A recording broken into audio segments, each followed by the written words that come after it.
আর এই মুহূর্তে যে ব্রেকিং এ নজর রাখবো, পুজোর আগে মহার্ঘ উপহার 1 অক্টোবর থেকে 38% ডিএ। আরো ডিটেল জানবো, সোমরাজ রয়েছে আমার সঙ্গে। সোমরাজ, তাহলে কথা রাখলো রাজ্য সরকার? দেখো, মুখ্যমন্ত্রী শুভেন্দু অধিকারী আগেই ঘোষণা করেছিলেন যে 1 অক্টোবর থেকে 20% ডিএ বাড়ানো হবে। সেই 20% ডিএ বাড়ানোর নির্দেশিকা আজ রাজ্যের অর্থ দপ্তরের তরফে জারি করা হলো। এর আগে 18% ডিএ বাড়ানো হয়েছিল এবং তারপর বর্তমান সরকার আরো 20% ডিএ বাড়ানোর ঘোষণা আগেই করেছিল এবং যা রাজ্য বাজেটেও ঘোষণা করা হয়েছিল। সেই ঘোষণা মাফিক আজকে রাজ্য অর্থ দপ্তরের তরফে নির্দেশিকা জারি করা হয়েছে, যা 1 অক্টোবর থেকে কার্যকর করা হবে। অর্থাৎ সেক্ষেত্রে এবার রাজ্য সরকারি কর্মচারীরা এবং পেনশনভোগীরা তারা সবাই 38% হারে ডিএ পাবেন। আগে পেতেন 18% হারে।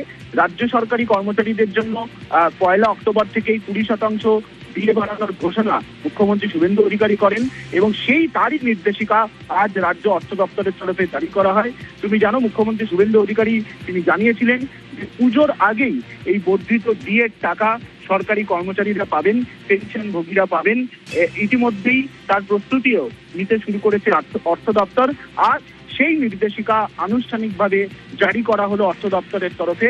অর্থাৎ ডিএ নিয়ে আনুষ্ঠানিকভাবে নির্দেশিকা রাজ্যের অর্থ দপ্তর জারি করলো।